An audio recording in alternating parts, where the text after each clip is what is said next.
Hi everyone, welcome back to English joy. आज के इस वीडियो लेसन में हम सीखने वाले हैं वुड बी के 5 डिफरेंट यूजेस।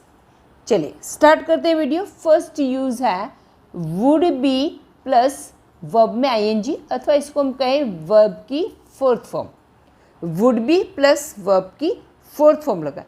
अब वुड बी के साथ वर्ब की फोर्थ फॉर्म लगाने से उसका मीनिंग हिंदी में होगा रहा होगा, रही होगी, रहे होंगे। चलिए इसमें कहीं किसी जगह रहने की बात नहीं। सेंटेंसेस देखिए, एग्जाम्पल से ज़्यादा समझ में आएगा। वह सो रहा होगा, वह पढ़ रहा होगा, रीमा खा रही होगी, वो बता रही होगी, वो जा रहा होगा। इस तरह की जो सेंटेंसेस है, आपको कई बार दिमाग में ऐसा भी आ सकता है कि ये तो फ्यूचर कंटिन्यूअस लग रहा है, फ्यूचर कंटिन्यूअस का सेंटेंस लग रहा है। नहीं, ये फ्यूचर कंटिन्यूअस का बिल्कुल भी नहीं है। फ्यूचर कंटिन्यूअस के सेंटेंस में है विल बी वर्ब की फोर्थ फॉर्म लगती है, यानी आईएनजी वाला फॉर्म लगता है। इस तरह के सेंटेंसेस में वुड बी लगाना है।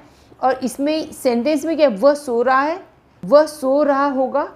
फ्यूचर कंटिन्यूअस के सेंटेंस में सेंटेंस होगा कल इतने बजे वो सो रहा होगा, कल इतने बजे वो सो रहा होगा, कल इतने बजे वो दिल्ली जा रहा होगा, कल इतने बजे वो नाश्ता कर रहा होगा, कल इतने बजे मैं वीडियो बना रही हूँ। ये सेंटेंस हुए फ्यूचर कंटिन्यूअस टेंस के। Clear?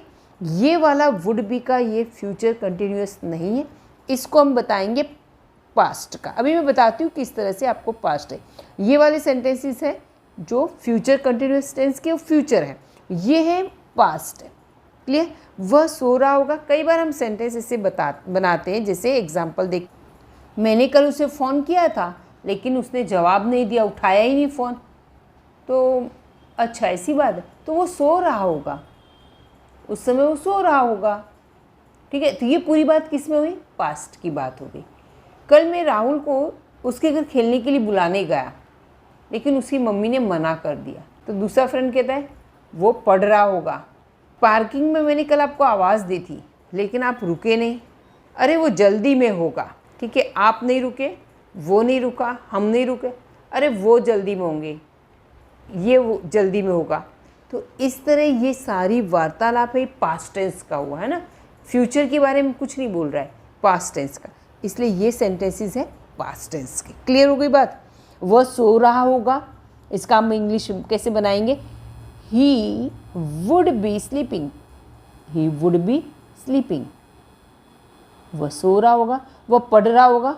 He would be reading.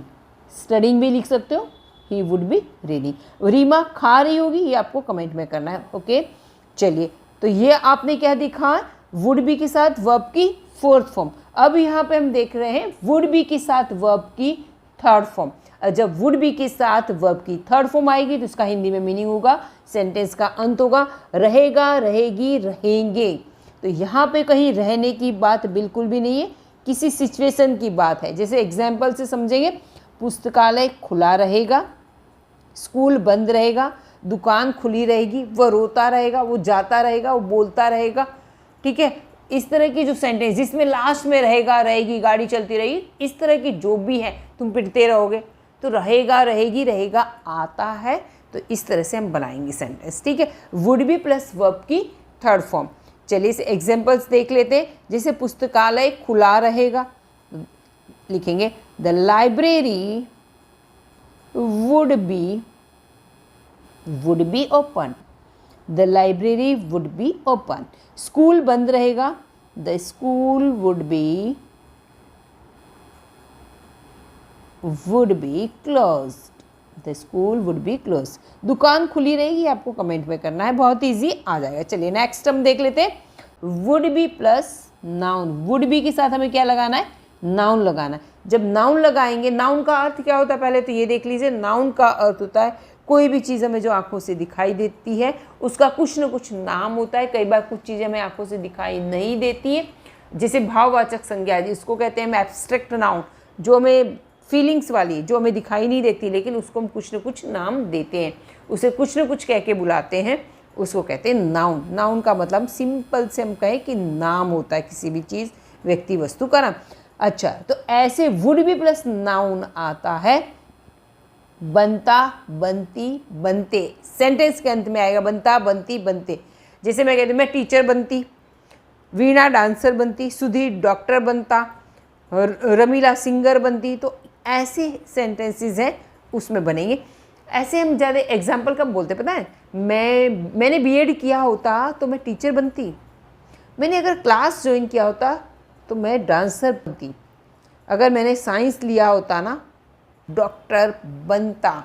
तो इस तरह से है, ये जो अधूरी इच्छा ये पूरी नहीं हुई कि मैं बनता, बनती, बनते, इच्छा पूरी नहीं हुई, अधूरी इच्छा है, ठीक है।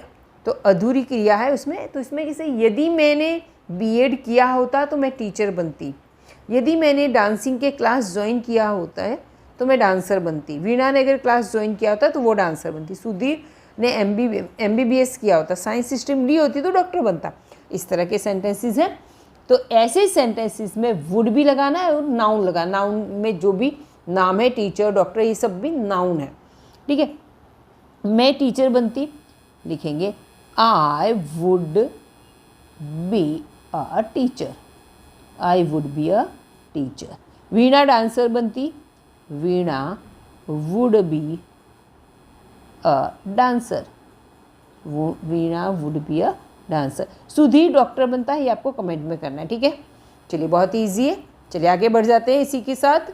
यहाँ अब नेक्स्ट यूज़ है वुड बी प्लस एडजेक्टिव। इससे पहले हमने क्या लिया था, वुड बी प्लस नाउन था, अब यहाँ पे लिया है वुड बी प्लस एडजेक्टिव।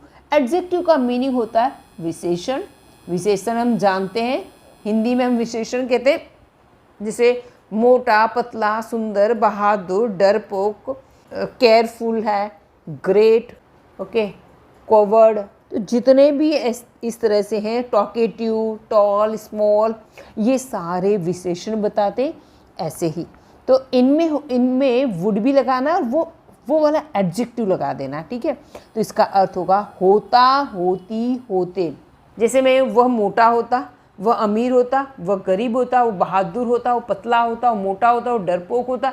इस तरह के सेंटेंसेस, ठीक है। तो अगर मैं ऐसे कहती हूँ अगर वो मेरे घर रह रहा होता ना तो मोटा होता, उसने वो जॉब ज्वाइन कर ली होती तो आज वो अमीर होता, ठीक है। उसने अगर ये ऐसे काम ना किए होते तो आज वो गरीब ना होता। ऐसे सेंटेंस हम अपने डेली रूटीन में कई बार बोलते हैं। तो चलिए देखते हैं, वह मोटा होता, इसके लिए हमें लगाना है ही वुड बी फैट। वो मोटा होता, he would be fat. A fat नहीं आता है क्योंकि ये ए फैट लगाना है तो यहाँ पर ए फैट मैन होगा, यहाँ पे पीछे क्या आएगा इस तरह से अ फैट मैन, ऐसे हो सकता है। आगे ये इसके फैट यानी मोटा, मोटा के लिए एक मोटा एक पतला ऐसा नहीं होए, एक मोटा इस तरह से नहीं बनता है, ये काउंटेबल नहीं होता, ठीक है। मेन अगर आ जाता है तो ये काउंटेबल हो गया, तो उसके साथ इसको आगे ए लगाना पड़ेगा, ठीक है। वह अमीर होता, लिखेंगे he would be rich, rich नहीं आएगा, ही वुड बी रिच। वह गरीब होता, ठीक है, राइट। अगर आपको नेगेटिव वाले सेंटेंस बनाने, he would not be fat, वो मोटा नहीं होता, वो मोटा ना होता, वो मोटा नहीं होता, तो आपको यहाँ पर नेगेटिव सेंटेंस है तो नॉट लगा देना है। यहाँ पर भी आप नॉट लगा दो, he would not be rich, वो अमीर नहीं होता। क्लियर? तो बहुत ही ईजी है। चलिए आगे बढ़ते हैं। अगला यूज़ है अपना वुड बी लगाना है, सिर्फ वुड बी। और इस वुड बी का अर्थ होता है होने वाली, होने वाला। वुड बी का अर्थ क्या हुआ? होने वाली, होने वाला, कोई भी। वह मेरी होने वाली पत्नी है, वह मेरी होने वाली पत्नी है। तो होने वाली पत्नी के लिए लिखेंगे वुड बी वाइफ। क्या लिखेंगे यहाँ पे? Would be wife. होने वाली पत्नी के लिए लिखेंगे वुड बी वाइफ। होने वाली भाभी के लिए लिखेंगे would be sister in law. होने वाला दामाद है would be son in law, would be son in law. वो होने वाले ससुर हैं तो लिखेंगे would be father in law. वो होने वाली सास है would be mother in law. आप आई होप कि आपको ये समझ में आ गया होगा। आगे बढ़ते हैं। वह मेरी होने वाली पत्नी है तो she is my would be wife. She is my फिर वुड बी वाइफ। वह मेरी होने वाली भाभी है तो लिखेंगे शी इज़। ठीक है, मेरी होने वाली भाभी तो मेरी है इसलिए माय। फिर होने वाली भाभी के लिए लिखेंगे would be sister in law, would be sister in law. Clear? वह मेरा होने वाला दामाद है, वह होने वाला दामाद है तो ही इज़ माय। अब होने वाले के लिए क्या लिखेंगे? Would be son in law. Clear? तो ये छोटी सी वीडियो आई होप आपको पसंद आई होगी। अगर पसंद आई है तो लाइक ज़रूर कीजिएगा, लाइक करके ही जाइए। होमवर्क ज़रूर करना, होमवर्क में सभी का चेक करती हूँ, रिप्लाई भी करती हूँ। ठीक है, और अगर फर्स्ट टाइम है आप वीडियो में तो प्लीज़ इसको सब्सक्राइब करके बेल आइकन ज़रूर प्रेस कर देना, सो दैट मेरे वीडियो आपको टाइम पर मिलते रहे। Okay, bye bye till next video.